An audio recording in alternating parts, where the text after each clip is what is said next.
Free agency hits a bit different this summer, but Miami still has to fill out the roster somehow, and we give you our free agency big board with the best players available. Then salary cap expert Keith Smith joins us to break down Miami's options this summer, what the second apron is, and why Miami wants to avoid it, plus the latest news on James Harden. Get everything you need to know on today's edition of Locked On Heat.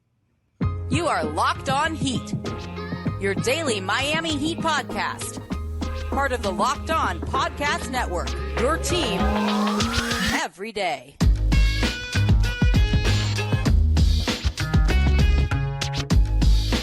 All right, welcome to Locked On Heat, your daily podcast on the Miami Heat. I'm Wes Goldberg here as always with David Ramil. However, you're tuning in on YouTube, Odyssey, or your favorite podcast app. Thanks so much for making Locked On Heat your first listen every day. Keith Smith will join us later on to help us break down the new CBA and what's possible for the Heat in free agency. But before we get to that, David, right before we started recording, we got the news, surprisingly, that James Harden will opt into his contract and work with the 76ers to find a trade partner. The Clippers and the Knicks are the teams already mentioned as possible destinations. Before we get to whether the Heat should trade for him, what happened here? Because it was Philadelphia or Houston. Rumblings that Harden was considering going back to Houston as a free agent because, of course, he could opt out and enter free agency. Then it was like, okay, he's going to opt out, but he's going to re-sign with the Philadelphia 76ers. Him and Nick Nurse, they seem to be, momentum going towards Harden just returning to Philly. And then all of a sudden on a Thursday evening, we get this very surprising news that he's going to not opt out. He's going to opt in, and they're going to work to find a trade. Again, most likely the Knicks or the Clippers, but anything can happen here. What do you think happened? I don't know. It seems like, this was Morey's guy, right? Like that's the whole reason they acquired him. And they thought they were going to be linked for the rest of his career. I think it comes down to an issue of money, as it often does. And then maybe he thought there wasn't a way of getting a long-term contract available in Philadelphia. And kudos to Morey and Philadelphia for saying, you know what, we've seen the career trajectory here.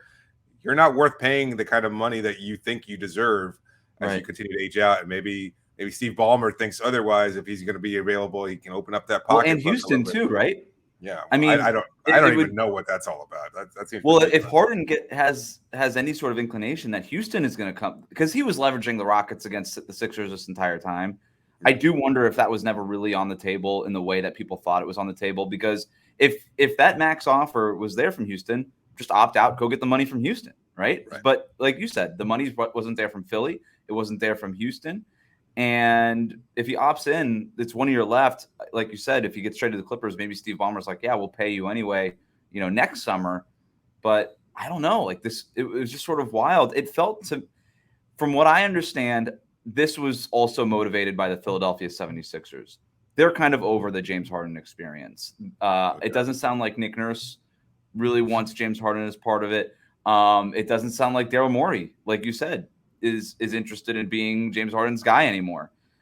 I think they just saw that, to your point, the trajectory where it's going with James Harden in his career, and they don't want to be in the James Harden business anymore. They don't want to end up for 45 million a year or whatever. Having a contract that's going to age basically like a Bradley Beal contract or something like that, right? And so worse, they're out, maybe even worse. Yeah, very possible. So the big question here now is that James Harden is a superstar that is available, and now should here. I guess I already know your answer based on what people can see just stretching a little bit. Yeah.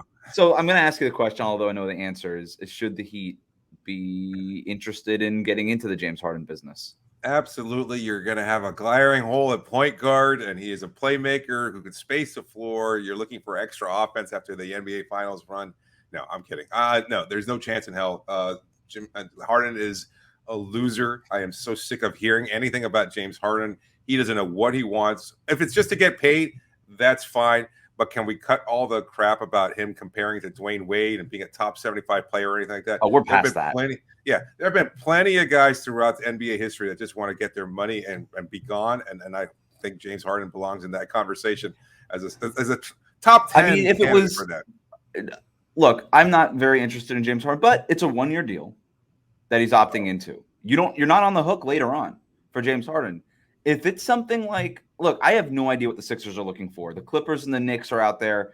Is the Clippers, is that thinking like, okay, we're going to split up Kawhi and PG. We'll give you one of those guys for James Harden, pair a point guard with a wing. It's a little bit more natural of a two-man game. Maybe there's something there. The Knicks, I don't know what that is. RJ Barrett, Julius Randle. I have no idea what the Knicks offer is. But for the Heat, do you call up Daryl Morey and say, look, Kyle Lowry goes home to Philadelphia. Yeah. We'll give you Jovic or something. We'll give you something you like, maybe a future. I don't know.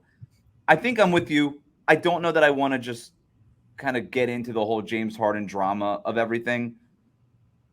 But for a 1-year deal kind of rental, if it's Harden, Bam, and Jimmy, that sounds like something. But again, I don't think that that's where you want to be. And to me, the biggest thing is the opportunity cost. If you go in and go ahead and get James Harden, you're basically taking yourself out of the Damian Lillard game. Oh, yeah. And to me, I'd rather be patient and wait for Damian Lillard to make his decision. But plenty more to get into on the James Harden front. Like I said, news broke just a couple of moments before we started recording here. I'm sure we'll talk about this a little bit next week. But let's get into free agency set to begin tonight, Friday night, 6 p.m. I thought we could draft our top realistic free agent targets. Do you want to go first? No, go for it. You get the first pick of the draft here. Ooh, so nice of you. Yeah. I think I'm going to go with a surprise here. Oh, really? I'm going Mo Wagner. I'm trying to think realistic, right? Like guys that could be maybe. Yeah, no doubt. Minimum, right? You know what I mean? Like I'm going obviously there's other bigger names out there, but they're not realistic for the Miami Heat. I'm going Mo Wagner, backup center for the Orlando Magic, started a handful of games for them when they had to, but super productive. 10.5 points per game, 4.5 rebounds, and 1.5 assists in 19.5 minutes per game. His per 36 numbers are off the charts. He shot 32% from three-point range. He's young. He's 6'11", almost 7 feet. He's big, like 260, 270. To me, he's kind of that prototype of a center that the Heat have typically liked to slot next to Bam Adebayo, like Kelly Olynyk, Myers Leonard, Kevin Love, those kinds of guys. But he's young and could potentially be a long-term answer there. I like his upside. I don't think he's going to be a star, but I think he could be a really solid starter for you who obviously provides some size. And then you start him the way that the Heat start those guys. And then eventually you go smaller as the game goes on. To me, I would be putting in an early call. He could probably get something higher than the veteran minimum somewhere, like a portion of the mid-level, $3-4 million somewhere else. But if you're the Heat and you could say, look, we'll promise you a starting job or at least compete for a starting spot, you're not going to get that anywhere else, even though it's just on the veteran minimum. But we'll try to get you in here and then we'll try to pay you later. I don't know. It's something that could be interesting. Yeah, I love it. He's on my board too. I just have him towards the bottom just because I think he's going to likely command some money elsewhere. But I mean, the connection at Duncan Robinson, I'm sure Michigan he would fit in really well. Yeah, no doubt. I think he would really fit in. Stay in the state with his brother, right? Stay in the division, stay in state. 3.5 hours away. Yeah. See him. I think he's falling out. I don't know if Orlando re-signs him. Right. I don't think he's an option for them. Yeah, so, well, I mean, it's an interesting pick. Wow. Now I'm kind of thrown off here. I'm going to go with Keita Bates-Diop. What? Yeah. With your first pick? Yeah. Right. I think he's a big 6'8". He's young. He's got talent. He's a rotation level player. He's already been coached up in San Antonio. I think he's a good option for a front court player. I'm looking at fringe guys around the league, and he's another young guy that they can develop, and I think you can get him pretty cheaply. I think he's enough potential there. 36% from three last year, something like that. Yeah. I mean, it was a mini breakout year in San Antonio. Nobody knows because nobody watched the Spurs last year, but he had a breakout. Yes. Yeah. I was kind of making fun of you, but because it is an off the wall name that maybe a lot of our listeners don't even know. And like I said, a lot of people aren't watching the Spurs. But in terms of a guy who could realistically play power forward, I had him on my board. I have him a little bit lower just because I don't know that I trust him to be like a full-time starter. But maybe he could be. I don't know. Maybe you never know. I'm putting a lot of faith. The way I looked at it, I'm putting a lot of faith in Miami's development system. A guy with that much talent who shot almost 40% from three. I think there's potential. There's young there. I looked at young guys with potential that you can build off, and then I looked at older guys that fit what Miami is looking to do as a potential contender. Whether it's with Dame Lillard or with the current roster as constructed, you're still going to need to bring in those kinds of players, and that's why I kind of looked at that list differently. Did you have Christian Wood or Eric Gordon on your list? I do not, because you don't think they can be had for the minimum. Yes. That's kind of where I'm at too. I think both of them would be great. I think they should put calls in. Hey, you want to come to Miami for the minimum? And then the answer will probably be like, no. I've got one player on my list that I don't think is going to be at the minimum, and that's Josh Richardson. And I just don't think I think he's going to get more money elsewhere. Yeah, I would be shocked if Josh Richardson ended up signing for the minimum. I mean, maybe he ends up signing in Miami. He's like, yo, I want that Heat culture a little bit longer, but there's going to be more than the minimum out there for him. All right, my pick is Dario Saric. That's my second pick. Just makes sense, right? Again, looking for a guy who has been in the league for a long time. You can rely on him for 20 minutes a night, 25 minutes a night at power forward. Great passer, developed as a three-point shooter. I think he's at 36% now for his career. Decent rebounder, but high basketball IQ. Always seems to just fit in wherever he goes. And I don't know. I think Saric can get more than the minimum.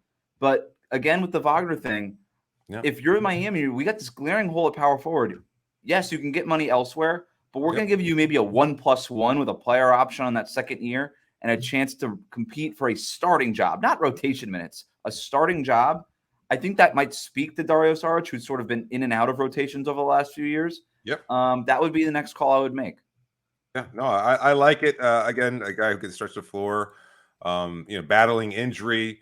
He's an opportunity. If he doesn't, to me, he's at a pivotal point as a European player. It's like you want to either make a prove it type deal that shows that you can still be an NBA level player, or you can just take the money in Europe and run. And I don't know which option he's likely to take. It depends on what's available in free agency. But if you want to prove it, there's no better team to put you in that position than Miami. And so I like that pick. Especially the playing time is there. All right. Yeah. What's your pick? My next pick is Trey Lyles. Oh, I like that. I like Trey Lyles.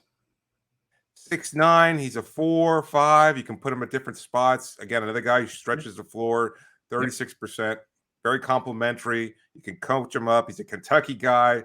Lots of different options. Got that dog in him. Got into a bunch of fights against the Warriors in the playoffs.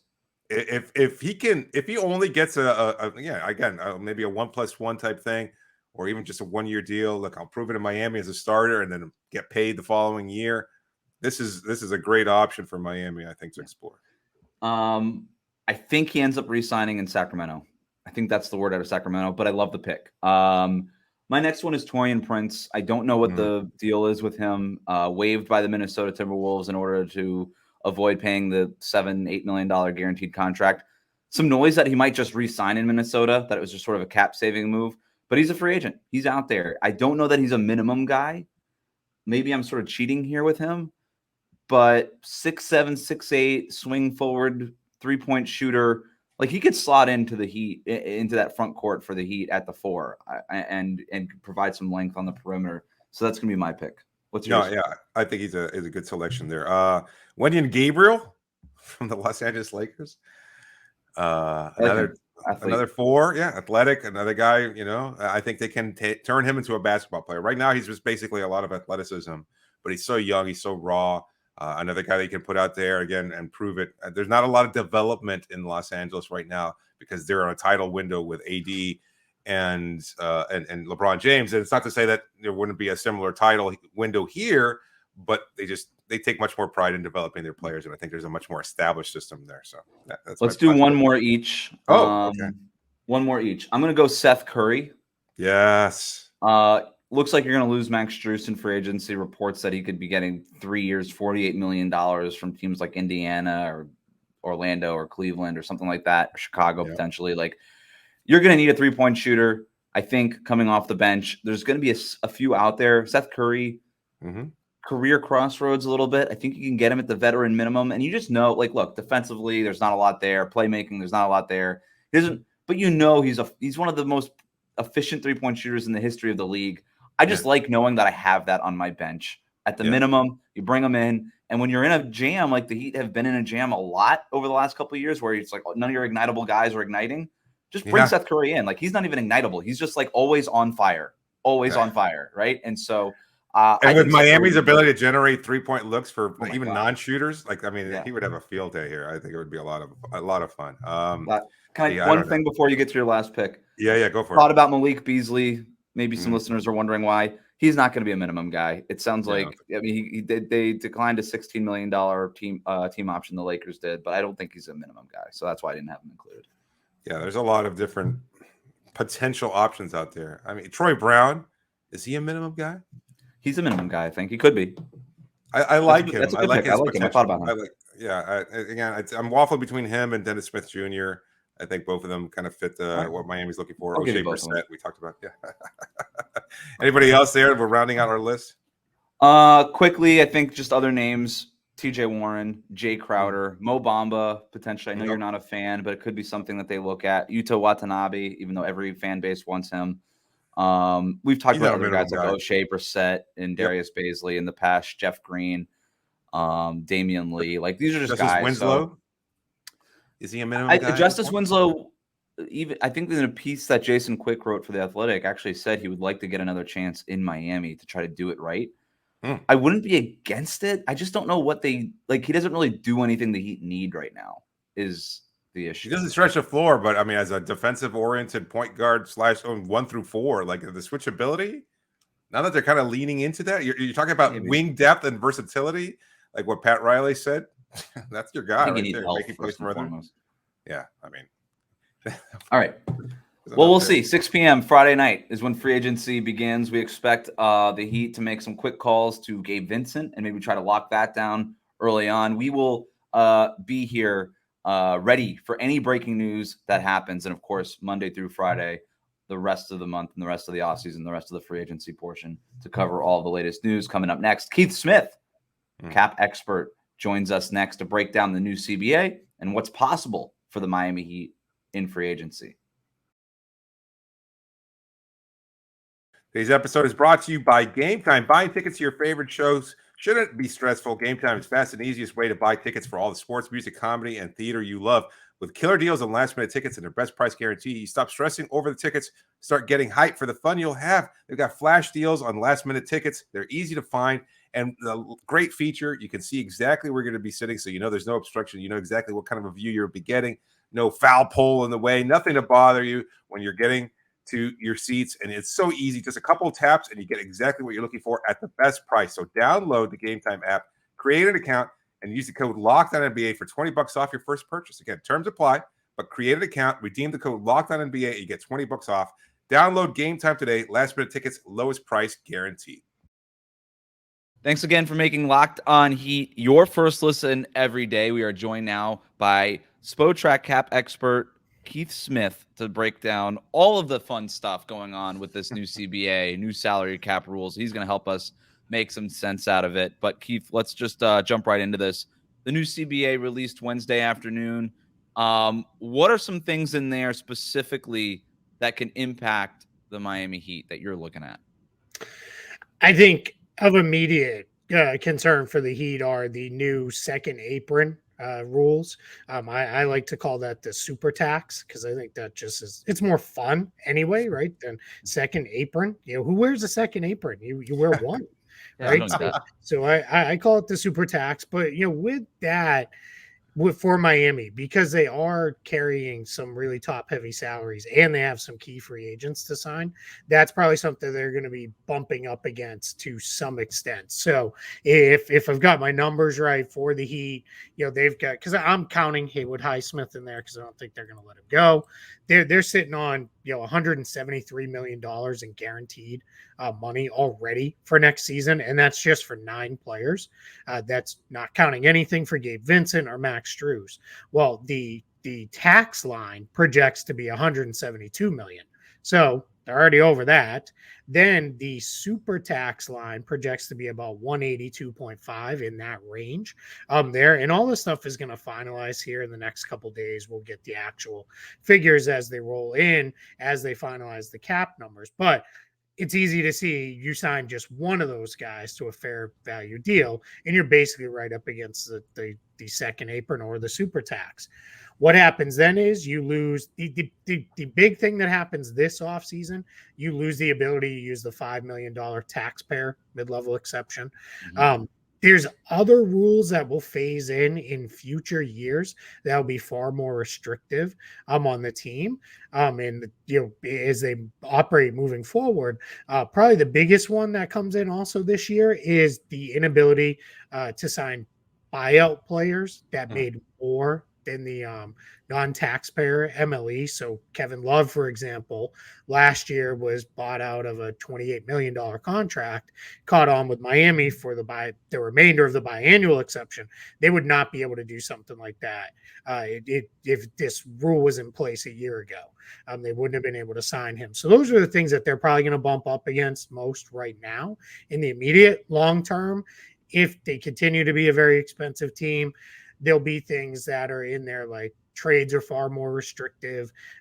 You're really kind of limited to signing your own draft picks, re-signing your own players, and signing minimum contracts. Trades, you can't aggregate salaries together, right? You would not be able to put just for example, a year from now, Duncan Robinson and Tyler Herro's contracts together and go get a $50 million player. That would not be allowed in the future, where the CBA is going against the kind of more, I guess, most expensive teams in the league. Go ahead. I just had a quick question. No, because I wanted to know how much confusion is there around the league? I think the cap as well as anybody, but even just last week, we heard from Pat Riley in his end of season presser, and he was talking about, maybe somewhat jokingly, that they had guys upstairs trying to figure out the new CBA and everything else like that. But I mean, my eyes cross when I start to consider all these numbers, and yet, like how much confusion is there league wide? But we start to hear all this buzz from everybody we talk to. It's like people are just trying to figure it out. People are trying to duck whatever taxes they're going to be levied over the next season or two, preparing for next year. Is there like a league-wide panic about this CBA? And if so, why was it even implemented to this degree? Sure. Yeah, that's an interesting question. And far be it for me to call Pat Riley a liar, because I wouldn't do that. But if there's a front office in the league that I feel pretty confident is going to get a handle on this stuff very quickly, it's Miami's, right? I'm pretty sure whether it's Andy by himself or it's Andy and his whole army of guys, they're going to have it pretty well locked in moving forward. But there is truth to that, though, too, because there's a belief, and there were things. We've all had access to a term sheet, which was kind of like hey, here's what we've all agreed to. Here are the high-level changes for month, 2 months or so now. I can't remember exactly when that came down, but it's definitely been long enough to digest it and figure it out. But there are things in there that weren't extremely clear. There were some things where it's like, what does this mean? And I've had people who are very smart that work in the league tell me when I ask them, hey, what's your read on this rule? Two completely different things. And those are things that hopefully I have not checked just yet, because it only just dropped within the last couple of hours before we started recording. It's hopefully those things clear that up. So that's what my guess is. They went through the term sheet. They called out all the things that they're not necessarily clear on. They'll get in there, and then what they'll do, if there's still not clarity, they'll go to the NBA and the NBPA and say, you need to clarify this for us, and that will come. Now for the league wide, it's funny, some teams are taking the approach of, we got kind of this grace period year, right? Because a lot of these major penalties don't kick in until the 24-25 season. And what I think we've seen happen is some teams are saying, all right, let's start getting our books in order a little bit here, right? We just saw Atlanta salary dump John Collins onto the Utah Jazz, in part because of where things are going for tax teams in the future. Golden State moved Jordan Poole to take in Chris Paul's, only partially guaranteed contract, where he's going to get his 30 or so million this year, but then that wipes off the books next year because it's fully non-guaranteed, and now Poole's money's off the books.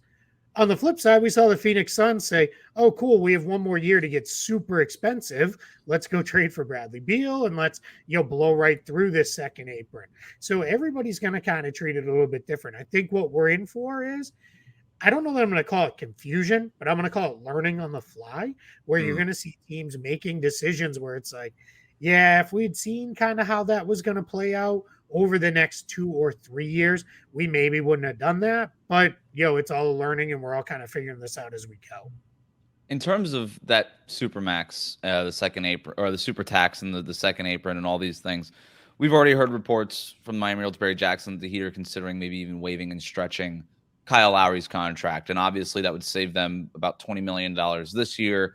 But it would incur a $9+ million dead cap hit over the next 2 years, as opposed to Lowry just being an expiring contract and then off the books in the following seasons. What would that do for Miami in terms of their flexibility now, in terms of being able to maybe dodge that second apron, and then maybe unlocking, would that unlock a mid-level exception for them in the short term? It would definitely unlock the taxpayer mid-level, right? Because let's just make it easy, right? Like, he doesn't make exactly 30 million, but if we said it's 30 million, that would get knocked down to a $10 million cap hit, because there would be no reason to just straight waive him. You would obviously waive and then stretch him. And how that works, just for anybody unfamiliar, and this did not change in the new CBA, you can take the number, you divide it by 2 times the number of years left on the contract plus a year. So he's got 1 year left. So that would be 2 times to 2 years plus a year, 3 years. And it just spreads evenly across those years. So because I'm a simple guy, I like to make the math easy. 30 million becomes 10 million. That knocks them 20 million off the books. They're probably still not fully in range, pending what happens with Vincent and Strus, to using the full non-taxpayer mid-level, which is about 12.4 million. But it should open up the 5 million kind of mini mid-level for them to be able to use. And then why is the sign and trade option? We get questions all the time, Keith, about Fred VanVleet, Kyrie Irving, guys that would obviously have to be sign and trade type of candidates. Why is that off the table for the Heat? Yeah, and this isn't a new CBA thing. This is just a continuation of where it is. So in the CBA, if you acquire a player via sign and trade, that is one of the 3 things that hard caps you. And that hard caps you at the first apron. So in this case, here for the Heat, like we said, they're basically at that first apron. They're already almost at that first apron just with the money they have. So let's say you sent out Kyle Lowry's 30 million and brought back even just 30 million, Fred VanVleet at 30 million. Because you're right there, and you'd still have, I forget what the exact number we got to, but 6-7 roster spots to fill. You wouldn't be able to, because when you're hard capped, you can't go over that apron by even $1. It's not allowed. So there was a few years ago, the LA Clippers were in a position where they had to play games with signing guys on 10-day contracts, where it's like, all right, sign a guy for a 10-day, then we're going to leave the roster spot open for 4 days. Then we can sign the guy to another 10-day. Then we got to go 4 days again. Then we got to go to another guy, because they were hard capped, and that was just how they had to massage it all the way through. So what happens in these situations is acquiring a player via a sign and trade triggers that hard cap, and Miami's right up against it. There's almost no realistic way where they could get around it, because unless they were sending out, in our example, Kyle Lowry's 30 million, and then they dumped, Duncan Robinson's contract somewhere, then you could probably get under it and maybe make it work. We'd have to plug in all the numbers to see. You could probably get in range. But the challenge is you're basically putting a limiter on what you can do. And in this case, because they'd be right at that number, they would not be able to fill out the roster. The other 2 things, just for knowledge reasons, that cause you to become hard capped, if you use the biannual exception, not in play for Miami this summer because they used it last year on Kyle Love. You can only use that exception every other season, or you use the non-taxpayer mid-level amount to sign a player. That also would trigger a hard cap in those situations. There is also a second hard cap now, because we have a second apron. If you use the $5 million taxpayer MLE, you are hard capped at the second apron. So there's even a further limiter on that to what teams can do. Today's show is also brought to you by PrizePicks. Remember, PrizePicks is daily fantasy made easy. If you like to play daily fantasy sports, and this is the option for you, it's just you against the projections. You pick 2 to 6 players. If they go score more or less than their PrizePicks projections, you can win up to 25 times your money on any entry. And it's not just the NBA. You can make those wagers on the NFL, Major League Baseball, men's and women's college sports, European sports, so many different options. So you can win up, again, 25 times your money, and you can get that cash out quickly, safe and fast withdrawals. Entries can be made in 60 seconds or less, and currently operational in 30 states and Canada. So download the PrizePicks app or go to prizepicks.com, sign up, and play daily fantasy sports. And you can use a first-time user can get a 100% instant deposit match up to $100 if if you use the promo code LOCKEDON. Don't forget, enter the promo code LOCKEDON for $100 back at sign up for an instant deposit match by downloading the PrizePicks app or going to PrizePicks.com today. So kind of sounds like Miami's screwed then, right? I mean, like they're in a really tough space. Like what are their best options to try and improve this roster? And then I've got another follow-up question after that one too. Sure. Yeah. I mean, screwed is tough, right? They're screwed as far as just going out and signing guys. That's probably not going to be a thing, right? Now, we all know they'll pick some dude off on a minimum that no one's ever heard of, and he'll be awesome in a year or two, right? It's just kind of how it seems to go. But the reality is, I think it becomes important for them to consider, if not a must, they have to re-sign at least one of Vincent or Strus. I would lean probably towards Vincent, just the way the roster is kind of established right at the moment. But you almost really got to keep one of those two guys, if not both of them. Both of them, that's going to probably push your number up. But they have tradable players, right? Like I've seen a lot of people saying like, well, that Tyler Herro contract is terrible. I'm not of that opinion. I think Tyler Herro is a pretty good player, and I don't think his contract is bad at all for what he is as a player. Kyle Lowry's contract, that's probably not a positive contract anymore at this point. Yeah. But it's a nice piece of salary matching in a trade, right? You could still put together him and Duncan Robinson. Like, I mean, we don't know about anything happening with Damian Lillard, but if they're getting Damian Lillard, the Blazers are basically going to pick between, do we want Kyle Lowry or do we want Tyler Herro? You know, who's the guy that we want to take in there? And they'll probably either one, they're going to say, great, let's go. Let's make it work. So it's probably trades, right? That's a long answer to your simple question. A trade is going to be the way to make a major addition to this team. Anything else, it's probably just, moving it forward. They drafted Jaime Jaquez in the draft. So they'll have him. And then, from there, it's just kind of get the, development machine cranking again and try to turn out a guy or two on a, pretty team friendly, cheap minimum contract. Yeah. I think you kind of explained it pretty clearly over the last couple of answers, at least and it kind of feeds this frustration from Heat fans because I guess they're just spoiled by the machinations of this front office and they think they can always work magic and things like that. It's not to say they may not be able to pull off some minor miracle, but I think there's growing frustration that they haven't been able to land said superstar, especially when it comes to Dame Lillard. But I wanted to ask you specifically because obviously the Bradley Beal deal fell through and you DM'd me right away and said, I had expressed some frustration about it. And you said, you know what, Miami kind of dodged a bullet on that. Just for the sake of our listeners, what do you think would have been the implications if they had been able to acquire Beal and some kind of deal like the one that they did in Phoenix? Sure, yeah, and if it was, if that didn't lead to other deals, right, or if it cost them Tyler Herro or whatever, my thought on this is, I don't know that Tyler Herro is all that much worse than Bradley Beal because Tyler Herro generally plays, right? I mean, I know he had the injury in the playoffs, but he's generally a guy who's pretty durable in the regular season. Beal is not. And Beal's no trade clause carries over with him.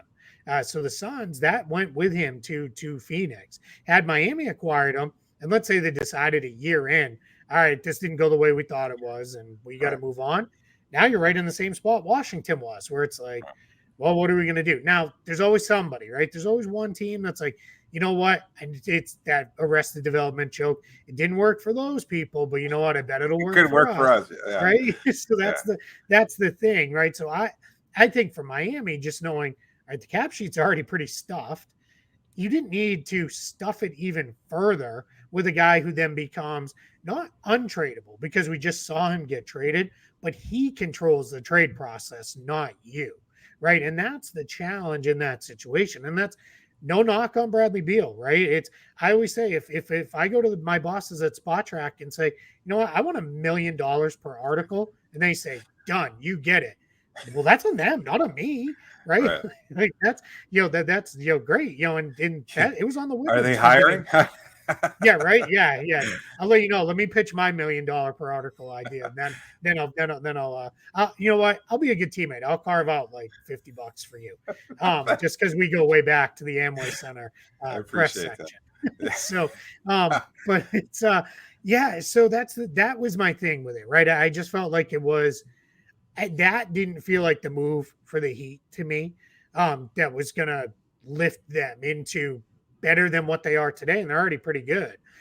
Damian Lillard, that's a whole different story, right? That's now if you turn some of the same stuff into Damian Lillard, if that's even the way it goes, or somebody else, because history tells us, right, we've all been doing this long enough, there will be somebody else, whether it's, in the next couple of days, whether it's at the trade deadline or it's next summer, someone else will become available, and now they're positioning to get those guys. I just didn't think Beal was the guy to lock in for and say, that's it for the next 4 seasons, because he's owed $200 million and he's a 50, 60 game regular season player at best. And I don't like 50, 60 game regular season players because I don't always feel like I can trust them to be there in April, May, and June when I really need them to be there.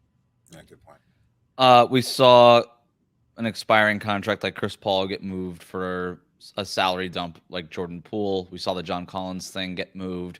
Are there any other kind of big long-term salaries that you could see maybe teams trying to get rid of?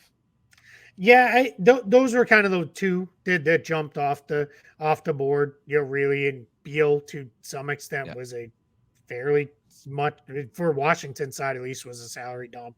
Now they split half of that by taking in Jordan Poole, but part of that is, this is the other thing. You can't, in the new CBA, to go the opposite end of where Miami is, sitting on like $100 million in cap space going into an offseason, which is where Washington would have been had they not taken in Jordan Poole. That's almost an impossible amount of money to spend in an offseason. Now, don't get me wrong, there's GMs that will be like, hold my beer, let's go, watch me spend it, right? I can give out Mozgov and Deng contracts all day long and spend it, right? But the reality is that becomes a very hard number to use up in one offseason. And what they've done in this new CBA is, if you're one of those teams, so Pacers, for example, last year sat on about $30 million in cap space into the regular season. They ended up using a large chunk of that cap space to renegotiate and extend Miles Turner's contract. Great use of cap space. In the future, you will not be able to do that. What happens is, if you haven't used up your spending amount up to the salary floor, which is 90% of the salary cap, they put a cap hold on your books that basically says, well, that's money you lost out on. You can't use it now. And now you're kind of stuck, because what they're trying to do is bring the teams way up here, bring them down, bring the teams way down here, bring them up, and bring everybody even into the middle to where everybody is kind of playing, more there, right? Induce parity into the league and those kind of things. So that's what they're looking to do. So for Washington's case is, I think that's why they turned around and said, all right, we're not going to just clear the decks as much as we can. We'll take Jordan Poole back. Not a terrible player. I know people have all kinds of opinions on Jordan Poole, but we'll bring him in and we'll figure it out from there, because it's better use of that. Other big contracts that are out there, there's not necessarily contracts that are sitting on teams' books that are big ones like that. We'll see a couple, I guarantee it, because we'll have a couple of these teams, whether it be San Antonio or maybe Houston. We'll see. They seem pretty hell-bent on spending every dime of their cap space. But a couple of those teams will say, hey, we're still sitting over here with $20 million. Oh, you want to clear enough room to use the non-taxpayer, Emily? All right, give us that $10 million player, and we'll move forward and figure it out. We'll see a couple more moves like that, because those happen every summer. Keith Smith does a terrific job over at Spotrac, breaking all these down. Thanks for carving out a few minutes for us, Keith. We know that you're busy trying to download all the new CBA stuff, so we really do appreciate it. I appreciate it. Thanks so much for having me.